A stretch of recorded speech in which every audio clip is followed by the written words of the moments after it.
During dinner, my son-in-law, Kyle, laughed and asked the table, "What's it like to be obsolete?" Everyone chuckled, except for me. I just smiled back and replied, "How does it feel to know that this obsolete man will no longer be paying for your BMW lease?" His arrogant smirk froze instantly. It all started on a Saturday evening at their lavish house in Newton, Massachusetts, a house whose down payment had come mostly from my retirement fund. My daughter, Eleanor, had prepared a magnificent feast to celebrate Kyle's promotion to East Coast sales director for a fledgling fintech firm. I had arrived with David, my best friend and old business partner. The atmosphere was cheerful on the surface, but I could feel an undercurrent of tension. Kyle, brimming with the confidence of his recent success, pontificated endlessly about the fast-paced world of tech, about algorithms and disruptive business models. "It's a different world now, Walter," he said, swirling a glass of expensive wine.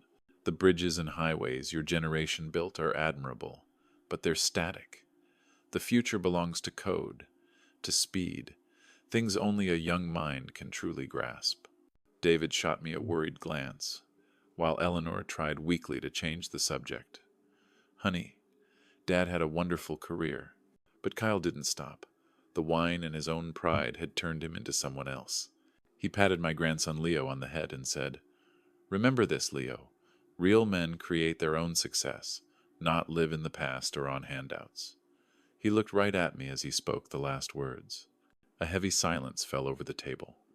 It was then that he dropped his insolent question. "What's it like to be obsolete?" Eleanor went pale. David set down his fork. My grandchildren, Sophie and Leo, looked between us with confused eyes. In that moment, I felt no anger. I felt only a cold, chilling clarity. 15 years of quiet sacrifice, nearly $1 million poured into this life, all to be met with public contempt. I precisely set down my water glass, looked him squarely in the eye, and delivered my question about the BMW. The silence that followed was different. It was heavy, suffocating, and filled with a dawning horror. Kyle said nothing more, just stared at me as the color drained from his face. I calmly continued with my meal. A few minutes later, I stood and wiped my mouth with a linen napkin. I kissed Sophie and Leo on their foreheads. "Thanks for dinner, Ellie. It was delicious." I walked straight to the front door, retrieved my coat, and stepped out into the cool March night, leaving behind a family just beginning to realize that the foundation of their lavish life had just been fractured. The anger didn't rush in immediately. Instead, as I drove my 15-year-old pickup truck home, an unusual stillness settled in my mind. It felt like a bridge that has been under load for too long. It doesn't collapse with a roar, but quietly develops microfractures that signal an inevitable failure. I walked straight into my study, my sanctuary of order and logic, where everything had its place. The scent of old paper and polished mahogany surrounded me. Under the warm glow of a brass desk lamp, I opened the first file drawer, labeled Eleanor's Family, 2009 to 2015. Inside, the folders were perfectly color-coded: blue for mortgage assistance, green for auto loans, yellow for school expenses, and red for medical bills. My hand brushed across them, each folder a chapter in a long story of exploited kindness. The first mortgage payment, $2,800, just a few months after my wife, Martha, passed away. "Just for a little while, Dad, until Kyle's job is more stable," Eleanor had sobbed. That little while had stretched for 180 months. My calculator displayed the cold, hard number, $504,000. For the house alone. Then came the cars, the tuition for the prestigious Centura Academy, the Disney World vacations, the emergency dental bills. Each number added to the last, forming a colossal figure on the screen. $976,200, nearly $1 million. I leaned back in my leather chair, feeling the full weight of the promise I had whispered to Martha on her deathbed. "Don't worry about our girl," I'd said. "I'll make sure she's always secure." I had kept my promise, but security had morphed into dependency, and gratitude had curdled into entitlement.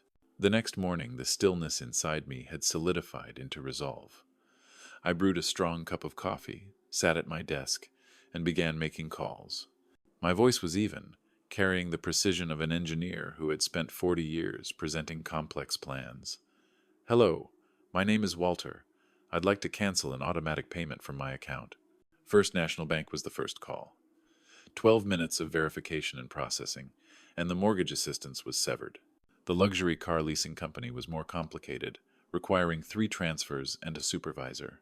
"Sir, I can confirm the monthly payment for Mr. Kyle's BMW X5 has been discontinued." "Good." Finally, the accounting department at Centura Academy. They asked fewer questions than I expected. Perhaps they were used to funding sources suddenly disappearing. By noon, the 8 major automatic payments that formed the financial backbone of my daughter's lifestyle had been erased. I closed my notebook. Phase 1 was complete. The phone rang at 11:47 a.m. It was Eleanor. Her voice held confusion, not yet panic.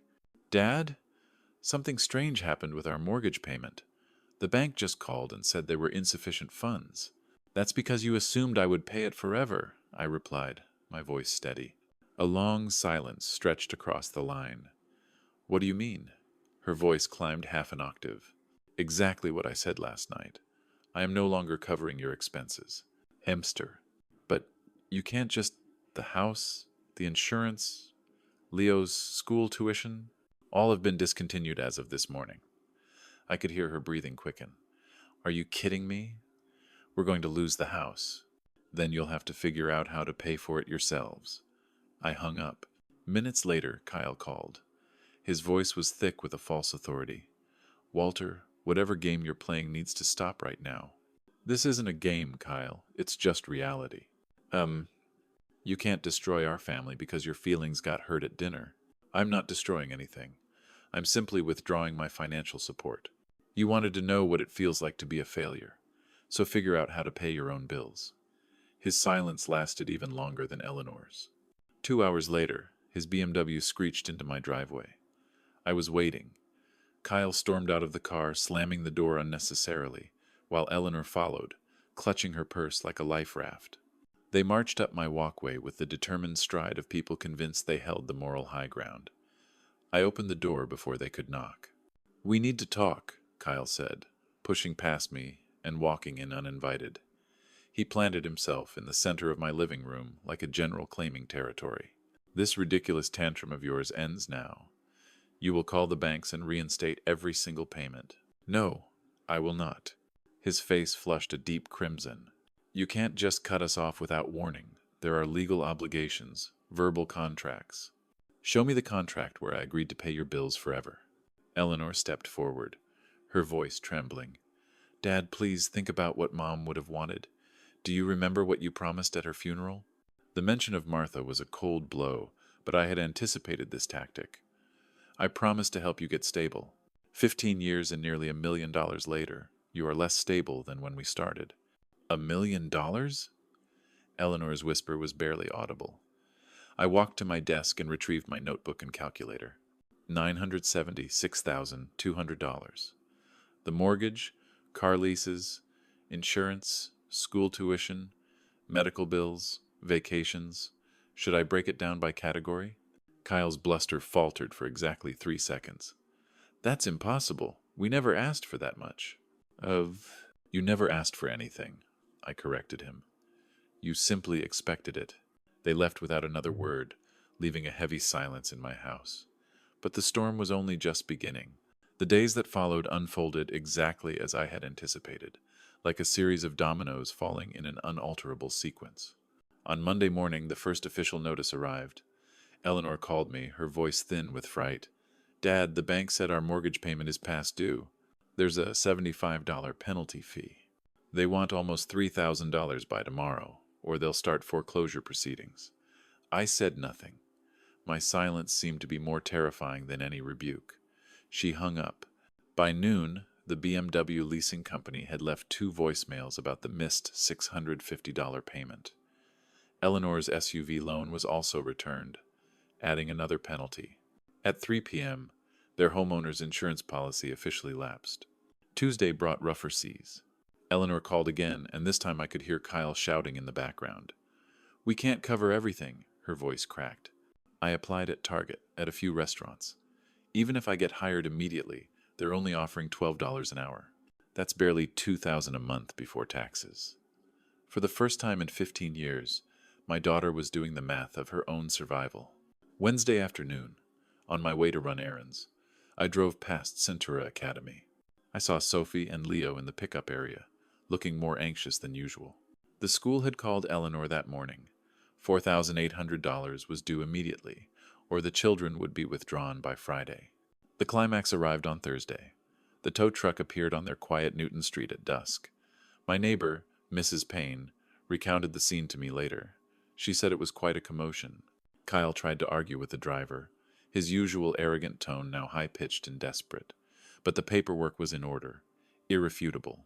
As the same neighbors who had once admired the car watched curiously, the gleaming BMW X5 was hooked up and hauled away. Mrs. Payne said Kyle just stood there on the lawn, his arms limp at his sides, looking utterly defeated as the symbol of his false success disappeared down the street. Eleanor never came outside. Perhaps the humiliation was too much to bear. That night, as I sat alone in my study, I felt no joy, only a heavy weight. This wasn't revenge. This was a correction, a painful correction for 15 years of a distorted reality. When direct confrontation failed, they pivoted to a more insidious tactic, a guerrilla war of rumor and gossip. Kyle went first. My friend David called to warn me. He'd overheard Kyle at a high-end bar in downtown Newton, playing the victimized son-in-law. He painted me as a bitter, senile old man who had financially abandoned his innocent grandchildren over a petty disagreement. He used slick business jargon to make the story sound plausible, and a few people had offered their sympathy. Eleanor, meanwhile, targeted the emotional front. She called Janet, Martha's sister. Janet phoned me soon after, her voice tight with disapproval. "Walter," Caroline said, "you've abandoned them in their time of greatest need." She was crying. She said the children don't understand why their grandpa doesn't love them anymore. "Janet," I asked calmly, "did she happen to mention the $976,000 I've given them over the past 15 years? A long pause. "She what?" "Nearly $1 million, Janet. For everything." I didn't need to say more, but their cruelest move was using the children themselves. Sophie called me, her small voice carefully coached. "Grandpa? Mommy says we might lose our house because you don't want to help us anymore. Did we do something wrong?" My heart ached, but I kept my voice gentle. "You did nothing wrong, sweetheart. Would you like to get some ice cream with me this afternoon?" Mommy said, "You might say no to everything now." I never say no to ice cream with my granddaughter. That afternoon, her programmed sadness melted away as we shared a chocolate sundae. Their campaign worked, at first. The low point came when Nancy, a longtime neighbor, confronted me in the produce aisle of the grocery store. "Walter Bennett, I am ashamed of you," her voice boomed. "Abandoning your own daughter. What would Martha think?" I faced her, unflinching. "Martha would think that 15 years and nearly $1 million was more than generous enough, Nancy." Her righteous anger faltered. A million? $976,200. I listed. The mortgage, car leases, tuition, insurance, medical, vacations. Would you like to see the bank statements? A few other shoppers had stopped to listen. Nancy's face turned bright red. But that was the turning point. The truth has its own power. David began defending me among our circle of friends. The story of the repossessed BMW spread quickly. The fact that Eleanor, wife of a fintech director, was now working as a cashier, became a topic of conversation. In the status-conscious community of Newton, where reputation is everything, people began to connect the dots. Their smear campaign backfired spectacularly. They hadn't just failed to ruin my reputation, they had destroyed their own. The war for public opinion was over, but its aftershocks lingered. The house in Newton, once their symbol of success, had now become a pressure cooker of bitterness and blame. I didn't have to be there to know it. I could hear it in my grandchildren's voices. Tommy called me one evening, his voice a whisper, as if afraid of being overheard. "Grandpa, Mom, and Dad are fighting again. It's really loud this time." "What are they fighting about, buddy?" I asked gently. "Money," he replied. "Dad said Mom's job doesn't make enough to matter. Mom said Dad never made enough either. Then they said mean things about you." What kind of things? That you ruined everything on purpose. But then, Mom started crying and said that maybe they ruined it themselves. His innocent words were a window straight into the fractured soul of their family. Kyle's arrogance had curdled into impotent rage, and Eleanor's dependency had soured into resentment. They were tearing each other apart because there was no one left to blame. A few days later, Sophie came to visit. Her usual cheerfulness was gone. We sat at the kitchen table, eating cookies, and she asked me the question that had clearly been weighing on her. Grandpa, why is everything so different now? How does it feel different, Sophie? Mom is always tired and sad. Dad gets angry about everything. They talk about losing our house. Tommy heard them say we might have to change schools. I looked into her wide, frightened eyes. How do you feel about that? I'm scared. She hesitated. But it also feels like maybe they should have said thank you more. The words of a 9-year-old, simple and profound, encapsulated the entire tragedy. They had never learned to say thank you. They had hit bottom. The relentless financial pressure, the social isolation from a community that no longer believed their story, and most importantly, having to witness the fear in their own children's eyes. That combination finally broke them. Blame no longer worked. Anger solved nothing. All that was left was the raw, naked truth. They had failed, and they could not get back up on their own.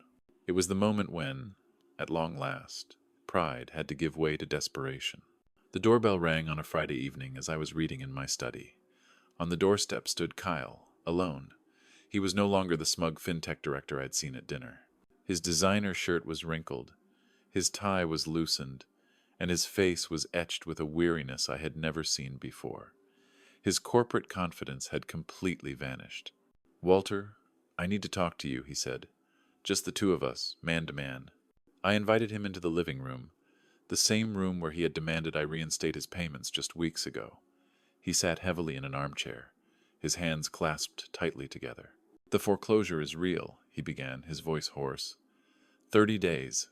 Eleanor is working 40 hours a week for $13.50 an hour. After taxes, that's maybe $1,100 a month. I'm bringing home about $5,800.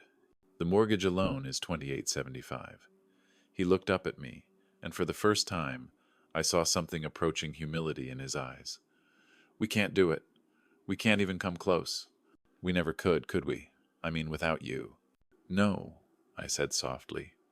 "You never could." I've been thinking about what you said, about earning respect versus inheriting it." His voice cracked slightly. "I never earned any of it, did I? The house, the cars, the kids' schools, none of it was really mine." He fell silent for a long moment. "What do you want from me, Kyle?" I asked. "I want to know if there's a way back from this. Not back to the way things were, but forward, to something better." The next day, Eleanor came. She was still in her blue grocery store vest, her face stained with tears and exhaustion. The entitled confidence I had watched grow for 15 years had crumbled, leaving behind the frightened daughter I remembered from Martha's funeral. She collapsed into the same chair Kyle had occupied the night before. "4 days," she whispered. 4 days until they finalize the foreclosure. Tommy keeps asking if we're really going to lose the house. Sophie had a nightmare last night about moving to a strange place. Her voice was free of manipulation, filled only with the raw desperation of a mother. "I've been working 40 hours a week, on my feet, checking out groceries for people who used to be my friends. Yesterday, Mrs. Henderson came through my line and asked why I was working there. I just wanted to crawl under the counter and disappear." "But you didn't," I said. "Number?" I smiled and asked. "Paper or plastic?" "Because I finally understand what work means, what earning means, and what you've been trying to teach us."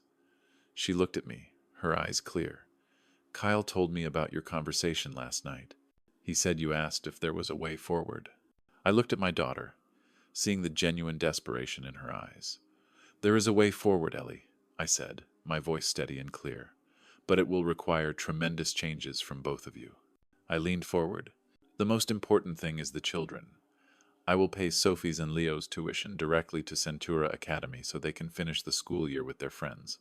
I will cover their clothing, their out-of-pocket medical expenses, their sports activities, and their music lessons. and I will establish educational trusts for both of them to secure their college futures. A flicker of hope ignited on Eleanor's weary face. It was the salvation she was searching for. But, I continued, and that hope was immediately replaced with anxiety. I will not pay another dime toward your mortgage, your car payments, your insurance, or any of your adult lifestyle expenses. You and Kyle will have to learn to live within your actual means. Period. We can do that, she said hastily. We'll sell the house, find a smaller place. We'll make it work. There's more, I said, raising a hand. This was the hardest condition. I want a public acknowledgement of the 15 years and the nearly $1 million I provided. I want public, sincere apologies for the disrespect and the entitlement. I want genuine gratitude, not just when you need something. Eleanor's face fell. Kyle will never agree to a public apology. His pride. Then his pride is more important than his children's stability? My question hung in the air unanswerable. It forced her to confront the true nature of the problem. What kind of public acknowledgement? She asked softly. A letter to the editor of the Newton community paper, honestly explaining my support and thanking me for my generosity. A post on your social media accounts, telling the truth, and direct, face-to-face apologies to Janet, David, and the neighbors you've lied to. I let the weight of those demands sink in. You have 48 hours to decide. Afternoon on Monday. This offer is off the table. Ho. Eleanor stood slowly, her wrinkled grocery store vest seeming to carry the weight of the world. At the door, she turned back. Dad, thank you for still caring about Sophie and Leo. I never stopped caring about you, Eleanor, I replied. I just stopped enabling you. After she drove away in the old Honda, I knew that somewhere in this town, a very difficult conversation was about to begin. Monday arrived, carrying the heavy silence of an expiring ultimatum. I spent the morning waiting, uncertain if Kyle's pride would win out over Eleanor's love for her children. At 10:15 a.m., their old Honda pulled into my driveway. The entire family got out, but this time, it wasn't for a confrontation. Kyle looked as though he hadn't slept in 2 nights, and Eleanor held her children's hands tightly. They stood on my doorstep, a broken family looking for a way to be whole again. Dad, Walter, they said in unison as I opened the door. We accept. All of it. Their voices held no defiance, only exhaustion, and a sliver of resolve. Immediately after they left, I made the call to the bank and wired the $8,625 needed to stop the foreclosure. This is the last time I told the bank representative, but I was really speaking to myself. After that, I watched from a distance. Their journey of atonement began publicly and painfully. A few days later, a short letter appeared in the Letters to the Editor section of the Newton Chronicle. It was signed by both Kyle and Eleanor. The letter didn't go into detail, but it stated clearly that they wished to publicly thank their father and grandfather, Walter, for 15 years of quiet financial and emotional support that they had, until recently, failed to properly appreciate. The same day, Eleanor posted a longer piece on Facebook, admitting their mistakes in taking my generosity for granted. It was a public confession. David called me later that day. He said Kyle had come to see him face to face to apologize for his behavior at the dinner party. He seemed like a different man, Walter, David said. The arrogance was gone. The for sale sign hammered into the lawn of their lavish house was the most visible symbol of their new reality. They sold it quickly and moved into a modest 2-bedroom rental apartment in a less expensive part of town. Eleanor continued her job at the grocery store, but now she worked with a newfound sense of dignity. Kyle, his reputation damaged, had to accept a lower-level sales job. The BMW was replaced by a second-use sedan. Their life was no longer glamorous, but for the first time, it was their own. I kept my distance, giving them the space to walk this difficult path themselves. I felt no smug satisfaction. Instead, a cautious sense of hope began to grow. They were learning, the hard way, the lessons that money could never buy. 3 months later, on a sun-drenched Saturday afternoon in June, they arrived at my house for our monthly family meeting. The air was completely different. The tension and polite fictions were gone, replaced by laughter and genuine warmth. Sophie burst through the front door in her muddy soccer uniform, a medal hanging around her neck. "Grandpa, look! I won it at the tournament!" She beamed with pride.